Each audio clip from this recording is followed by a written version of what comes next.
Assalamualaikum warahmatullahi wabarakatuh. Hai adik-adik semua, ketemu lagi dengan Miss Evi. Semoga kita selalu dilindungi dalam keadaan sehat walafiat tanpa ada halangan suatu apapun ya. Kita akan melanjutkan materi kita yang kemarin. Hari ini kita akan membahas di bab 8, yaitu tentang sholat berjamaah menyatukan simbol persatuan.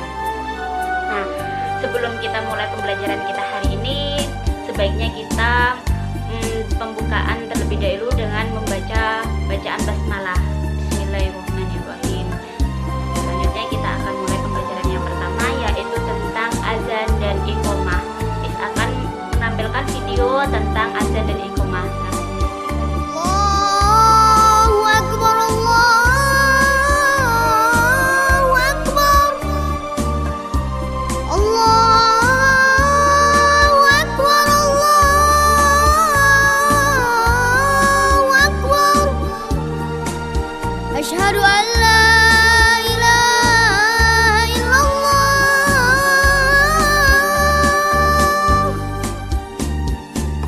Asyhadu an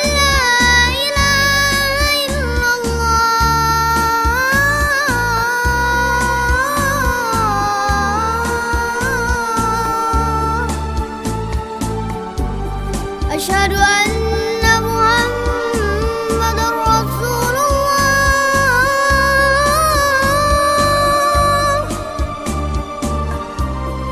أشهد أن محمد رسول الله.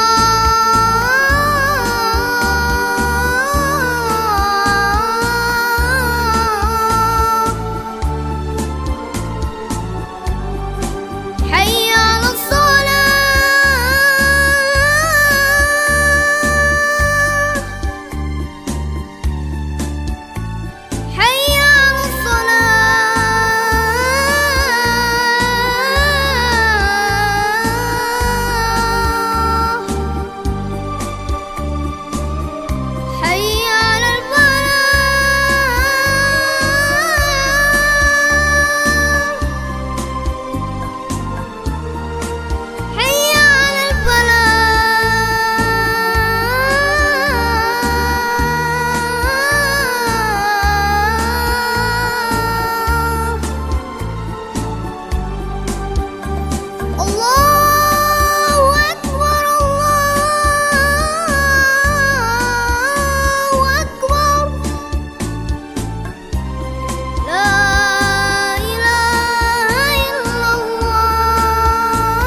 Allahu Akbar.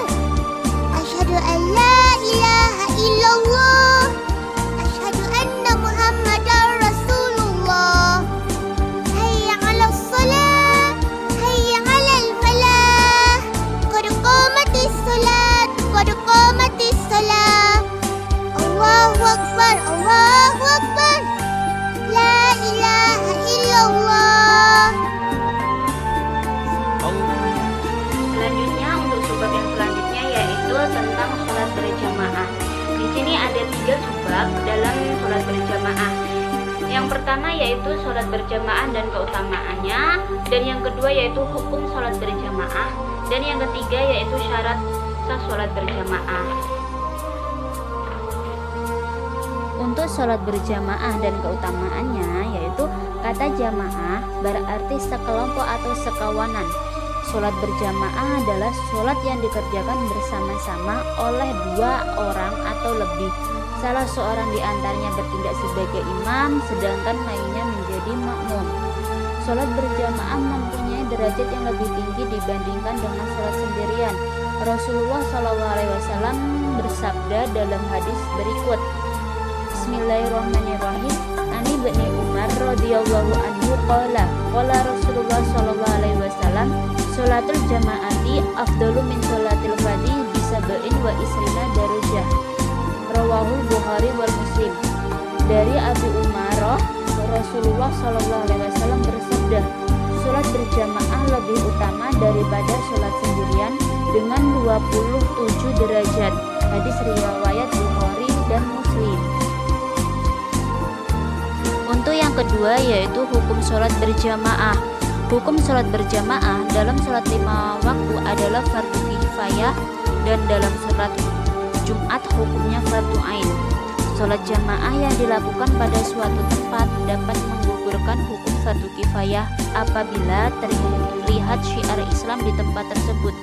Bagi laki-laki, sholat jamaah 5 waktu di masjid lebih baik daripada sholat jamaah di rumah kecuali sholat sunnah. Bagi perempuan, terutama yang masih muda, lebih baik di rumah daripada di masjid, karena hal itu lebih aman bagi mereka dalam menjaga diri dari hal yang dilarang oleh agama. Yang ketiga yaitu syarat sah sholat berjamaah. Ada beberapa syarat sah sholat berjamaah sebagai berikut. Yang pertama yaitu makmum tidak berada di depan imam. Yang kedua, makmum mengetahui gerakan imam. Yang ketiga, makmum berniat mengikuti imam atau berniat berjamaah. Yang keempat, makmum dan imam sama aturan sholatnya. Yang kelima, tidak sah berjamaah dengan imam yang tidak sama aturan sholatnya, seperti sholat zuhur berjamaah dengan orang yang sholat kusuf atau gerhana matahari yang di dalamnya terdapat rukuk sebanyak 2 kali dalam setiap rokaatnya. Yang selanjutnya yaitu makmum harus mengikuti imam di dalam sunnah-sunnah yang apabila berbeda dengan imam maka dianggap buruk, seperti sunnah tasyahud awal. Makmum harus mengikuti imam dalam tasyahud awal, atau jika imam meninggalkan tasyahud awal dikarenakan lupa, maka makmum harus berdiri mengikuti imam. Selanjutnya yaitu tentang tata cara sholat berjamaah. Yang pertama yaitu tata cara membuat syaf atau barisan. Jadi jika makmum hanya seorang lelaki saja, jadi hanya cuma 2 orang, imam dan makmum, maka makmumnya itu berdiri di sebelah kanan imam dan posisi di belakang imam sedikit. Terdiri dari beberapa saf, ada laki-laki dan seorang perempuan. Maka untuk barisannya itu yang pertama seorang imam, dan yang kedua di belakang imam itu ada seorang laki-laki yang dewasa, dan belakangnya ada remaja dan anak kecil, barulah seorang wanita. Jadi urutannya seperti itu ya. Nah, untuk yang selanjutnya yaitu yang berhak menjadi imam. Yang berhak menjadi imam itu ada yang pertama, laki-laki dewasa dapat menjadi imam bagi laki-laki dan perempuan. Dan yang kedua yaitu laki-laki yang mendekati balik dapat menjadi imam laki-laki, balik dan perempuan. Dan yang ketiga yaitu hamba sahaya dapat menjadi imam bagi orang yang merdeka. Tapi sekarang sudah tidak ada hamba sahaya ya. Nah, yang selanjutnya yaitu perempuan dapat menjadi imam bagi perempuan.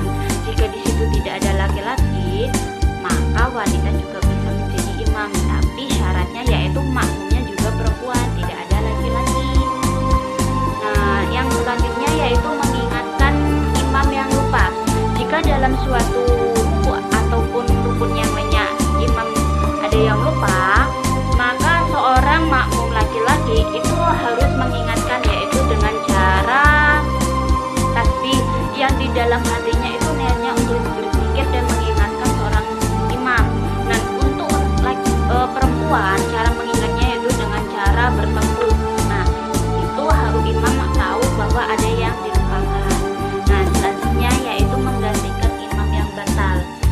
Di saat imam batal dalam suatu kejadian, dia mengeluarkan angin ataupun terkejatuhan dengan najis, maka seorang makmum sebaiknya harus menggantikan imamnya. Posisi makmum itu di belakang, langsung menggantikan, maju sedikit dan menjadi imam. Nah, untuk makmum masbuk,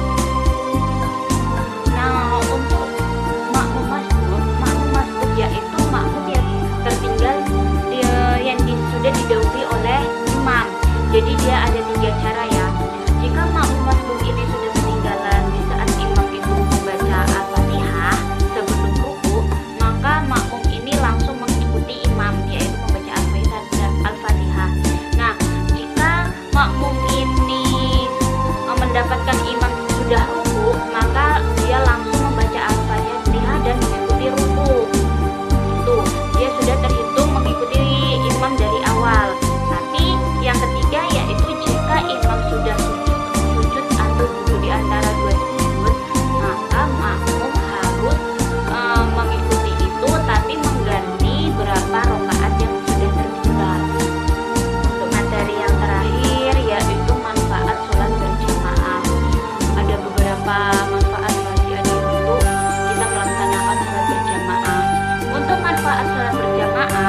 Dan yang ketiga, mempunyai banyak teman. Mungkin itu materi yang dapat Miss sampaikan pada bab 8 ini. Kita lanjutkan materi besok ya. Kita tutup pembelajaran kita hari ini dengan bacaan hamdalah. Alhamdulillahirabbil alamin. Miss akhiri wabillahi taufiq wal hidayah. Wassalamualaikum warahmatullahi wabarakatuh.